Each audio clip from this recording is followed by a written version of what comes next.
Pemirsa, meski Allah Subhanahu wa Ta'ala telah memberikan alternatif lain bagi orang-orang yang tak mampu beribadah haji atau umrah dengan janji pahala yang setara, namun bukan berarti amalan atau ibadah yang setara dengan haji dan umrah itu bisa menggugurkan kewajiban haji dan umrah. Artinya, orang-orang tersebut tetap dibebankan kewajiban haji jika sudah memiliki kemampuan. Dari berbagai amal ibadah yang pahalanya setara pahala haji dan umrah ini, kita dapat mengambil kesimpulan betapa Allah Maha bersyukur atas segala amal ketaatan yang diupayakan oleh hambanya, sekecil apapun amalan itu. Bila dikerjakan dengan ikhlas, semata untuk meraih ridho Allah, serta dilaksanakan sesuai dengan tuntunan Rasulullah, Allah lipat gandakan balasannya secara sempurna pada kita, baik di dunia, terlebih kelak di akhirat. Oleh karena itulah Allah Subhanahu wa Ta'ala menyandang nama Asy-Syakur di antara nama-nama yang mulia lain. Asy-Syakur memiliki arti Allah yang maha mensyukuri, maha membalas kebaikan. Asy-Syakur adalah Allah, zat yang maha sempurna dalam membalas amalan hambanya dan menumbuh kembangkan amalan hambanya.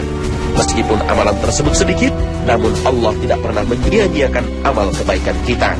Amal yang ikhlas dan sesuai dengan tuntunan Rasulullah Sallallahu Alaihi Wasallam, Allah melipat gandakan pahala amal tersebut. Bahkan Allah pun menambahkan kepada kita karunia-Nya sebagai imbalan dari amal kita yang sedikit. Tatkala seseorang tengah menuntut ilmu yang bermanfaat di masjid, Allah bersyukur kepada hambanya tersebut dengan memberikan padanya pahala setara pahala berhaji, serta menyanjung-nyanjung hambanya itu di tengah kumpulan malaikatnya yang mulia. Sebagaimana sabda Rasulullah Sallallahu Alaihi Wasallam, barang siapa yang menempuh suatu perjalanan dalam rangka untuk menuntut ilmu, maka Allah akan mudahkan baginya jalan ke surga. Tidaklah berkumpul suatu kaum di salah satu masjid di antara masjid-masjid Allah, mereka membaca kitab Allah serta saling mempelajarinya, kecuali akan turun kepada mereka ketenangan dan rahmat, serta diliputi oleh para malaikat. Allah menyebut-nyebut mereka di hadapan para malaikat. Hadis riwayat Muslim. Tatkala kita memberikan makan kepada fakir miskin atau pengemis jalanan, Allah bersyukur pada kita dengan menimbang pahala sedekah kita setelah sebelumnya dilipat gandakannya, ditambah dengan pahala yang diperoleh dari linangan air mata sang pengemis atau senyum harunya sebab upaya kita menolongnya. Semuanya akan dihitung dan dibalas dengan sesempurna-sempurna perhitungan dan balasan. Allah Subhanahu wa Ta'ala berfirman, itulah karunia yang dengan itu Allah menggembirakan hamba-hambanya yang beriman dan mengerjakan amal yang saleh. Katakanlah, aku tidak meminta kepadamu sesuatu upah pun atas seruanku, kecuali kasih sayang dalam kekeluargaan. Dan siapa yang mengerjakan kebaikan, akan kami tambahkan baginya kebaikan pada kebaikannya itu. Sesungguhnya Allah Maha Pengampun lagi Maha Mensyukuri.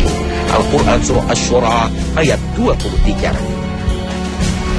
Dalam ayat ini Allah Subhanahu wa Ta'ala mensyukuri hambanya yang berbuat kebaikan dengan cara Dia limpahkan kepada hamba tersebut berbagai kebaikan.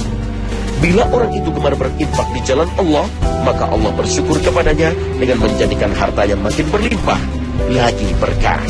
Semua kebaikan yang kita lakukan sebenarnya manfaatnya akan kembali pada diri kita, tidak pada Allah. Namun begitu, Dialah satu-satunya zat yang pantas menyandang gelar Asy-Syakur, yang maha mensyukuri, sebab Dia masih saja sudi memberikan kesyukurannya kepada kita, bahkan ketika kita lengah beramal kebaikan. Padahal Allah sama sekali tidak mendapatkan manfaat sedikit pun dari kebaikan yang kita kerjakan tersebut. Allah berfirman, dan barang siapa yang bersyukur, maka sesungguhnya dia bersyukur untuk kebaikan dirinya sendiri. Dan barang siapa yang ingkar, maka sesungguhnya Tuhanku Maha Kaya lagi Maha Mulia. Al-Quran Surah An-Naml ayat 40.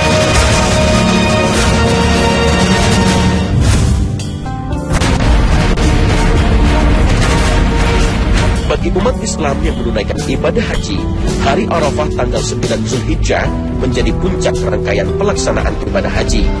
Dengan berbalut kain ihram, mereka berkumpul di padang Arafah, memuji kebesaran Allah dan memohon ampunannya, tidak pandang bulu, tua, muda, kaya, miskin, pejabat tinggi, ataupun rakyat biasa. Semuanya sama. Inilah gambaran suasana di padang mahsyar kelak, ketika manusia pada hari kiamat dibangkitkan dari alam kuburnya untuk mempertanggungjawabkan amalannya masing-masing. Sungguh suasana yang teramat syahdu. Sementara bagi umat Islam lainnya yang tidak mendapat kesempatan atau sudah menunaikan ibadah haji, Rasulullah SAW sangat menganjurkan untuk berpuasa pada tanggal 9 Zulhijjah tersebut. Inilah puasa yang kemudian kita kenal dengan nama puasa Arafah. Pahala yang bisa diraih pada puasa Arafah ini pun tidak main-main.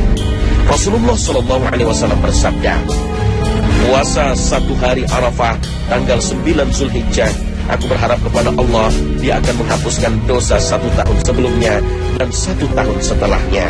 Hadis riwayat Muslim. Perlu juga kita perhatikan, menurut penjelasan para ulama, terhapusnya dosa pada hadis ini adalah dosa-dosa kecil.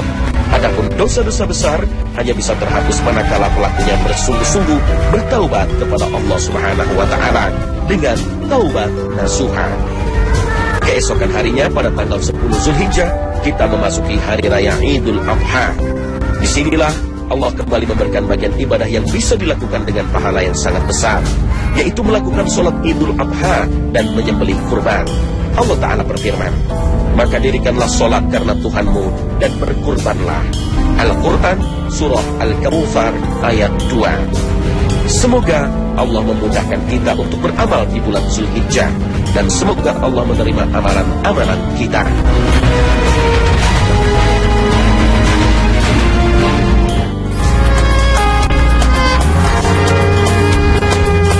Ibnu Abbas radhiyallahu anhu berkata, Rasulullah SAW bersabda meriwayatkan firman Allah, sesungguhnya Allah mencatat amal baik dan buruk. Kemudian Dia menjelaskan, barang siapa yang ingin melakukan kebaikan tetapi belum melakukannya, maka Allah mencatatnya sebagai satu kebaikan penuh. Dan jika ia benar-benar melakukannya, maka Allah mencatatnya sebagai 10 kebaikan, bahkan hingga 700 kali lipat atau lebih. Sedangkan orang yang ingin melakukan keburukan tapi tidak jadi melakukannya, maka Allah mencatatnya sebagai 1 kebaikan penuh.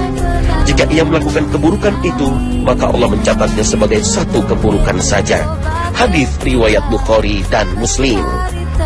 Semoga tayangan hari ini bermanfaat dan mencerahkan pagi Anda. Akhir kata, wassalamualaikum warahmatullahi wabarakatuh.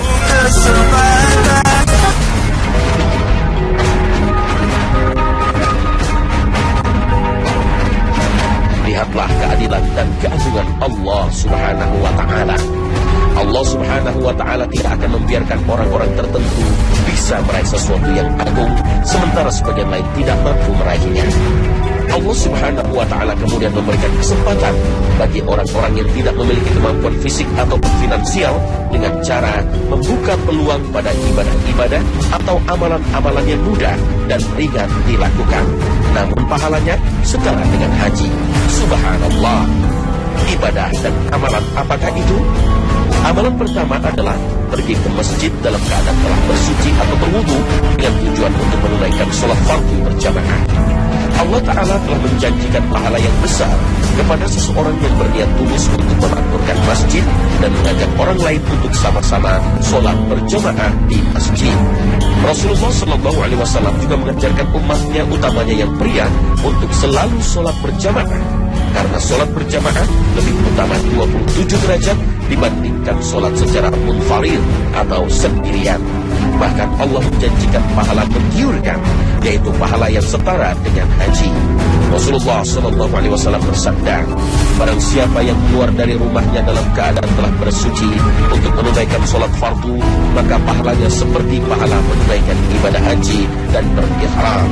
Hadis sahih riwayat Abu Dawud. Hadis ini menerangkan bahwa Allah Ta'ala memberikan pahala yang setara dengan pahala ibadah haji kepada hambanya yang selalu mengutamakan sholat berjamaah di masjid dalam keadaan telah berwudu semenjak memasuki masjid. Adanya persyaratan berwudu saat hendak ke masjid agar memperoleh pahala berhaji dalam hadis ini mengisyaratkan pada kita besarnya keutamaan kesucian dan kebersihan.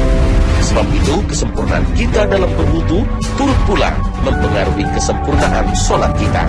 Sebagaimana sabda Rasulullah, sesungguhnya Allah Subhanahu wa Ta'ala itu baik, Dia menyukai kebaikan. Allah itu bersih, Dia menyukai kebersihan. Allah itu mulia, Dia menyukai kemuliaan. Allah itu dermawan, Dia menyukai kedermawanan. Maka bersihkanlah olehmu tempat-tempat. Hadis riwayat Tirmizi.